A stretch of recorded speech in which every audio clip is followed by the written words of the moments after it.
हरिओम प्रिय दर्शकों, यदि आपकी सिंह राशि या सिंह लग्न है तो इस वीडियो को बहुत ध्यान से देखिएगा, समझिएगा। इस वीडियो में हम समझने वाले हैं विशेष रूप से जो दो योग बनने जा रहे हैं। एक तो ग्रहण योग बनेगा और दूसरा विष योग बनने वाला है। इन दुर्योगों का क्या प्रभाव हमारे जीवन में पड़ेगा और हमें किन क्षेत्रों में किन विषयों से रिलेटेड सावधानी रखनी है, ये सब कुछ हम जानेंगे। पर उससे पहले एक मैं महत्वपूर्ण आपको सूचना दे दूं कि यदि आप फ्री में कुंडली विश्लेषण मुझसे करवाना चाहते हैं तो आपको इस वीडियो के डिस्क्रिप्शन में एक लिंक मिल जाएगी और उस लिंक को क्लिक करके आप हमारे दूसरे चैनल चिंतामणि ज्योतिष आज का राशिफल में पहुंच जाएंगे और उस चैनल में जाके आप जुड़ जाएं और अपने राशिफल की वीडियो देखिए और वीडियो देख के फिर अपनी डिटेल कमेंट कर दीजिए। वीडियो पर डिटेल में अपना नाम, डेट ऑफ बर्थ, जन्म समय और प्लेस ऑफ बर्थ, ये अपनी डिटेल आप कमेंट कर सकते हैं। और जैसे ही उस चैनल पे लकी लोगों का चुनाव होगा वैसे ही यदि आपका भी चुनाव हो जाता है तो आपका भी कुंडली विश्लेषण हो जाएगा। और जब चुनाव होगा तो आपको कमेंट में ही रिप्लाई मिल जाएगा, इसलिए आप बिल्कुल भी परेशान ना हो।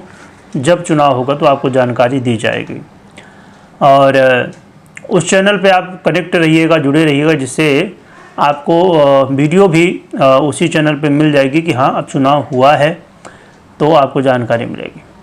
इसके अलावा इस जानकारी को और भी लोगों तक पहुँचाइए, क्योंकि जिनको कुंडली विश्लेषण करवाना है फ्री में, उनके लिए ये अवसर हो सकता है। और आपको इस वीडियो में कमेंट नहीं करना है कुंडली विश्लेषण के लिए, फ्री कुंडली विश्लेषण के लिए, ना तो हमें व्हाट्सएप में मैसेज करना। हाँ, यदि आप फेसबुक में देख रहे हैं या और कहीं देख रहे हैं और यदि आपको लिंक नहीं मिल रही या नहीं काम कर रही, वैसे तो लोग जुड़ रहे हैं, पर यदि ऐसा होता तो आप हमें फिर व्हाट्सएप में मैसेज करिए कि आपको लिंक नहीं मिल रही, तो हम आपको उस चैनल की लिंक दे देंगे, तो आप वहाँ जाके कनेक्ट हो सकते हैं। चलिए जानते हैं कि ये कैसे योग बनने जा रहे हैं, कब बनने जा रहे हैं, क्या प्रभाव होगा। मैं पहले ही बता दूं कि बिल्कुल भी आपको डरना नहीं है, भयभीत नहीं होना है। अभी हमने कुछ दिन पहले किमद्रुम योग की चर्चा की थी, जो कि बहुत ही बड़ा दुर्योग होता है। परंतु अभी ये जो दुर्योग बनने जा रहे हैं ये भी दुर्योग ही है, परंतु वो बहुत बड़े लेवल का था। तो अभी अच्छी बात है कि उस दुर्योग से हम बाहर आ रहे हैं। तो ये दुर्योग चंद्रमा द्वारा निर्मित है और चंद्रमा के अलावा भी अन्य ग्रह हैं जो कि अच्छे फल दे रहे होंगे। ऐसा नहीं कि यदि एक ग्रह कोई बुरा फल दे रहा है तो सभी ग्रह बुरे फल ही दे रहे हैं और आपके जीवन में बुरा ही होगा।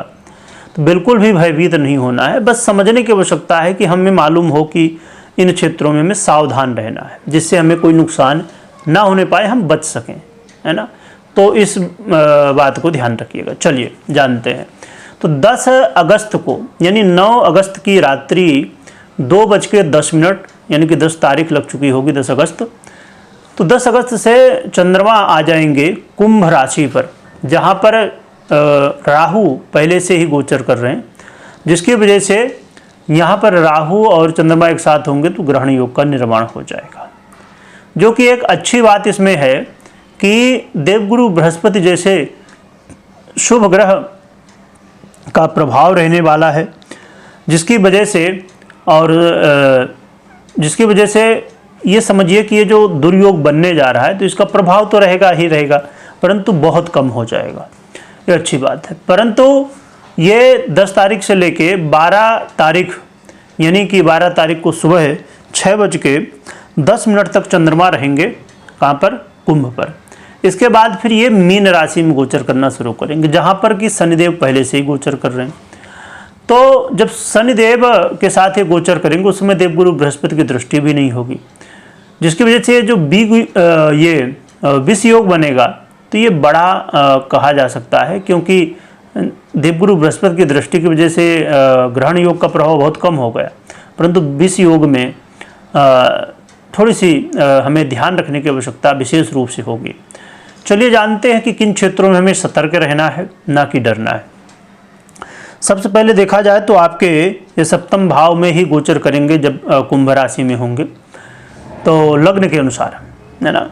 तो इसमें बड़ी महत्वपूर्ण स्थिति ये आपको ध्यान रखनी है, क्योंकि कभी भी चंद्रमा का आप चंद्रमा को जानते ही हैं कि ये मन का अधिपति है, तो चंद्रमा का प्रभाव सबसे पहले मन पे पड़ता है। तो आपको अपने मानसिक स्थिति को ध्यान रखना है, क्योंकि इस समय आप कई बार जल्दबाजी करेंगे, जल्दबाजी में निर्णय लेंगे, मान सम्मान में भी इसका बुरा इफेक्ट पड़ जाता है, विपरीत का सहयोग ना मिलना, और साथ में कई बार क्योंकि ये बेस भी आपके बनते हैं, तो जो आपका व्यापार है तो व्यापार में उतार चढ़ाव इस समय देखने को मिल सकता है, और जल्दबाजी की वजह से, क्रोध की वजह से ऐसी चीज़ें हो सकती हैं। यदि आपको पहले से मानसिक तनाव या कुछ तकलीफ़ है तो थोड़ा इस समय विशेष रूप से ध्यान रखिएगा।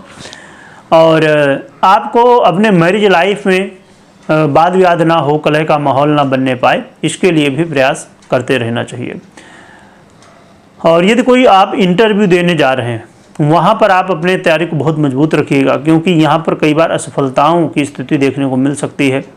और पार्टनरशिप में खासकर यदि व्यापार कर रहे हैं तो यहाँ विशेष रूप से सावधान रहना चाहिए, क्योंकि आपस में आरोप प्रत्यारोप या मनमुटाव ना होने पाए। तो इन विषयों पर ध्यान रखिए 10 अगस्त से लेकर 12 अगस्त के बीच में। फिर 12 अगस्त को सुबह 6:10 से जब आ जाएंगे चंद्रमा मीन पर, यानी कि आपके अष्टम पर। तो जब आपके अष्टम पे आ जाएंगे तो यहाँ विशेष रूप से ध्यान रखना है कि आपकी ये स्वयं 12वें भाव यानी बेस हैं और अष्टम में आ गए, तो ये अपने आप में दुर्योग की स्थिति बन जाते हैं, अपने आप में ये दरिद्र योग की स्थिति बन जाते हैं। तो इसीलिए आपको विशेष ध्यान रखना होगा इस समय, क्योंकि इस समय देवगुरु बृहस्पति की दृष्टि भी नहीं होगी, तो इसका प्रभाव हमें पूर्ण रूप से देखने को मिलने वाला है विष योग का। तो आपको अधिक खर्च से तो बिल्कुल ही बचना है, और स्वास्थ्य का बहुत ध्यान रखना है ना। स्वास्थ्य को लेके व्यर्थ में स्वास्थ्य खराब होना और फिर उसको लेके व्यर्थ में खर्च होना, तो इसके लिए आपको बहुत ध्यान रखना, क्योंकि ऐसी स्थिति, अष्टम भाव ये गुप्त रोगों का भाव है और गंभीर बीमारियां देने वाला माना जाता है। तो ऐसे में कई बार व्यक्ति को बड़ी बीमारियां, गंभीर बीमारियां होने की, और स्वयं शनि का जब प्रभाव है तो फिर ऐसे में चीज़ें देखने को मिलती हैं कि हाँ, गंभीर बीमारियां भी कई बार लोगों को लग जाती हैं। तो आपको इस समय विशेष रूप से स्वास्थ्य में सबसे ज़्यादा ध्यान रखना। इसके अलावा लॉटरी, जुआ, सट्टा इत्यादि से संबंधित कामों में आपको ध्यान रखना है। यदि आप यात्रा कर रहे हैं, विदेश यात्रा हो या लंबी यात्रा हो या जैसी भी यात्रा कर रहे हैं, यात्रा में सतर्क रहिए।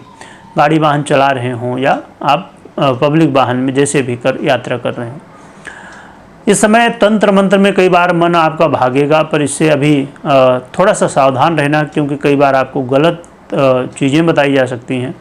तो आपको इन विषयों में, इसके अलावा देखिए वाणी बड़ी महत्वपूर्ण है ना, तो वाणी में संयम रखिएगा।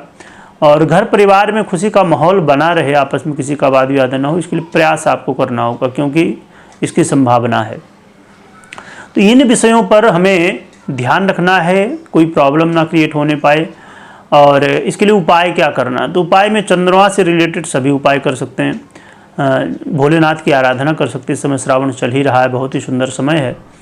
और इसके अलावा आप चांदी की चीज़ें धारण कर सकते हैं, और चांदी की चीज़ों के अलावा आप सफ़ेद चीज़ों का दान कर सकते हैं। चावल, शक्कर, दूध इत्यादि इत्यादि, सभी चंद्रमा से रिलेटेड, कपूर, बहुत सारी चीज़ें।